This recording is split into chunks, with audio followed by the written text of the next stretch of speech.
Hi guys, today I'm going to be ranking the Texas Chainsaw Massacre series, and something just occurred to me that there is actually 8 movies in the Texas Chainsaw franchise.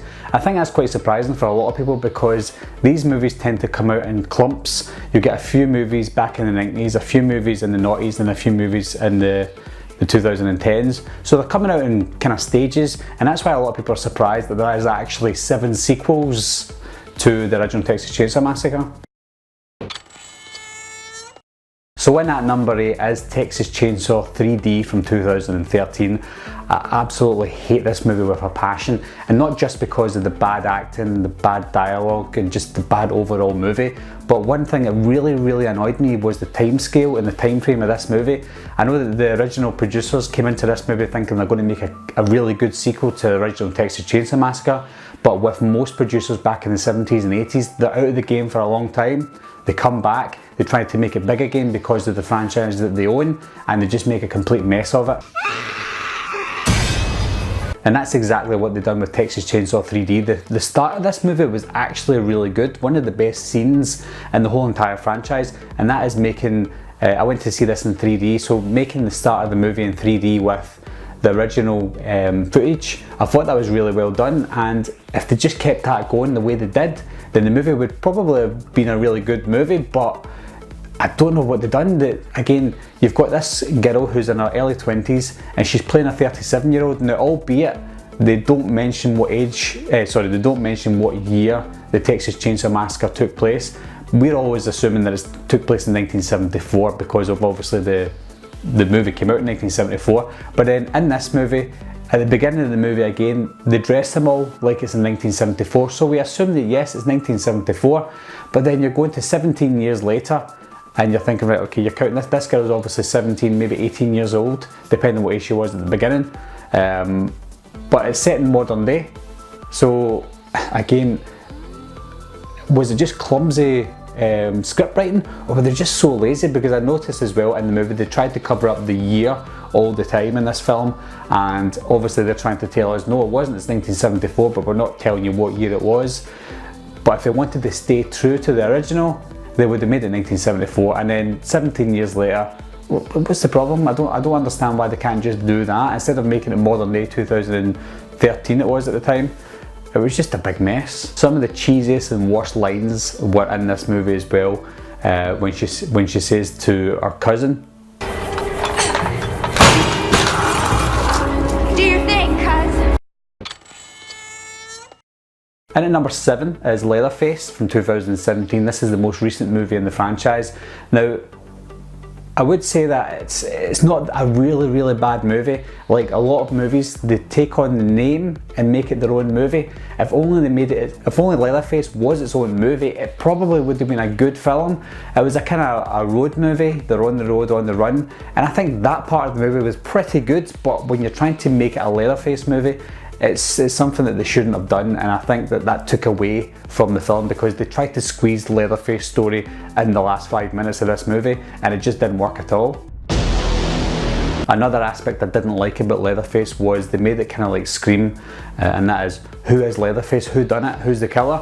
And that's what they've done in this one. They made it blatantly obvious that this man that looked and sounded like Leatherface wasn't going to be Leatherface. It was going to be the young, scrawny, skinny kid that was going to be Leatherface. They just made it so obvious. Another thing that they tried to do in this movie as well is they tried to make it look and sound like the 2003 remake and the prequel to the remake as well. The cinematography, again, albeit was pretty good, but they were just trying to mimic the success of the sequel, the success to the remake and the remake's prequel. Now in at number 6 might be a surprise to a lot of you guys, and that is the Texas Chainsaw Massacre 2 from 1986. Now this is the proper sequel to the original, starring Dennis Hopper, and albeit the acting in it was quirky and good for a Texas Chainsaw movie, the comedy and the slapstick of this movie just took me away out of the Texas Chainsaw Massacre series. I know that a lot of people wanted to see a change up to the original, and it certainly was a change, but it was a change not welcomed by myself.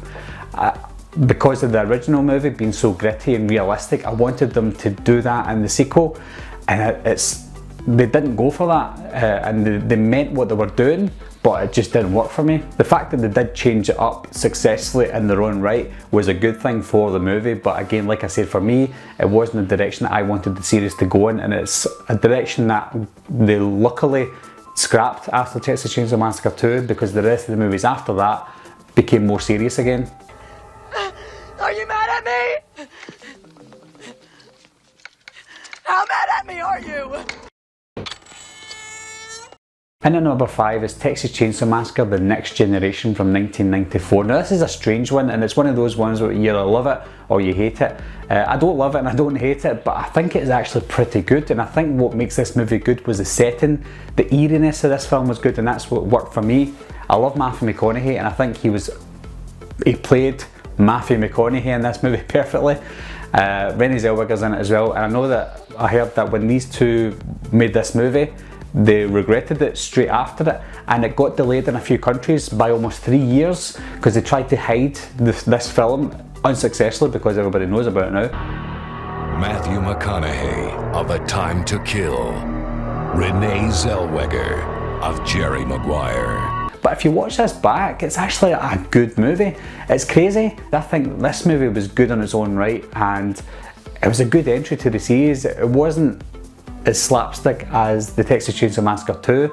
It was more serious, and the acting, like I said, the acting was pretty good, and I liked the acting in this film. Leatherface was a little bit funny, it was a bit silly, but overall it was an okay movie. Are you having fun here? And in at number 4 is Leatherface: The Texas Chainsaw Massacre 3 from 1990. Now this one was a sequel to Texas Chainsaw Massacre 2 from 1986, and I think this took it back to the more serious route. They obviously stayed with the same theme of the Saw's family, because they introduced more family in this movie. And that part of it was a little bit kooky for me. It was maybe a little bit too much, because we had a lot of it in the first one. But again, similar to the Next Generation, I think the look and feel of this movie is pretty similar to the Next Generation, but more serious and more dark. And I liked Leatherface in this one, and again I like the setting for this movie as well. And it was an overall really good horror movie. I'm guessing it was filmed in the late 80s and came out in 1990, so it was one of those classic 1980s horror movies. And this movie stars a young Viggo Mortensen as well.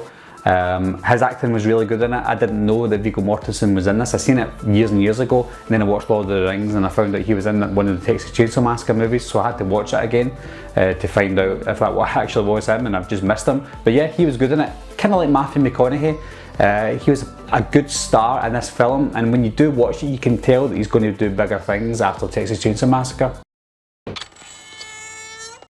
Then at number 3 is the Texas Chainsaw Massacre: The Beginning from 2006. As you all know, this is the prequel to the remake series, and in my opinion, they cut that series short way too fast. The Beginning it got right in there. It had the same stars from the remake, which I loved. I love R. Lee Emery, is it? I love his character, and I love the whole family unit. And this one, it was more realistic, more gritty, and I thought that when they were going back the way, it wasn't going to be a good step in the remake series, but I was completely wrong. It was set in the late 60s, and these two guys are getting drafted into the army, so it was just a perfect setting for a Texas Chainsaw movie. And it was a kind of, like I said, a road movie like a few of the other ones, and this done it really well.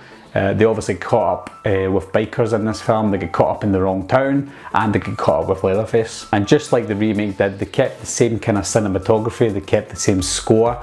Everything about this movie, it was just so dark and scary for me. It wasn't a scary film. You get a few jump scares in the movie like always, but it wasn't a scary film. It was just one of those dreaded movies. You watch it and if you always think to yourself, that could actually happen, I could be there, I could be doing the same things as these kids, and it's a scary place to be.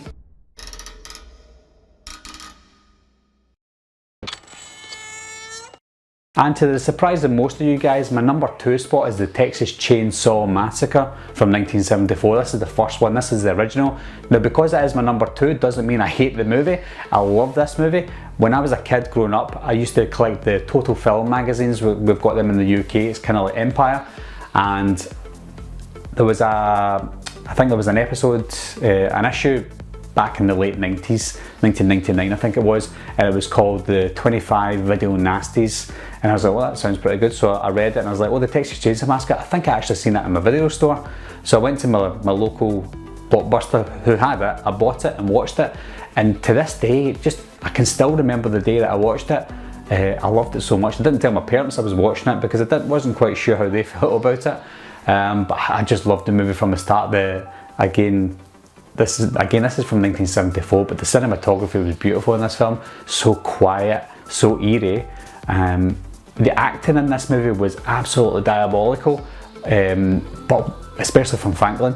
Come on, Franklin. It's gonna be a fun trip. The guy in the wheelchair, but when you watch it, you don't really care about it because you know it's made in the 70s, so you know there's going to be a little bit of iffy acting in it.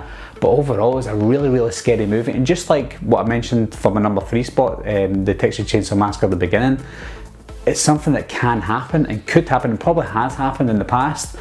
It's just so scary. And again, it's not a scary film, it's just a scary premise.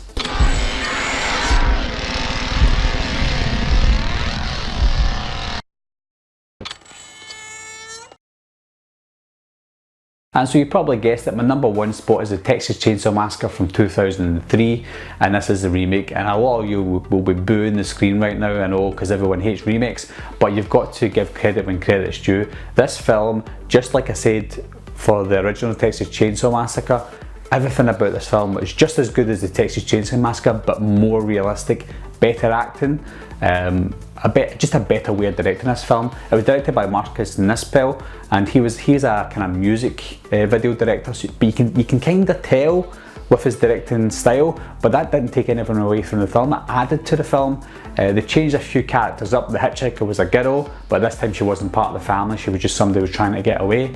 And again, the character development in this film is a lot better than the original. I know that sometimes character development is not good, kind of like Halloween the remake. The character development and that was too much, but I think we just got enough in this film to understand and know, especially with the Hewitt family as well. They changed their names.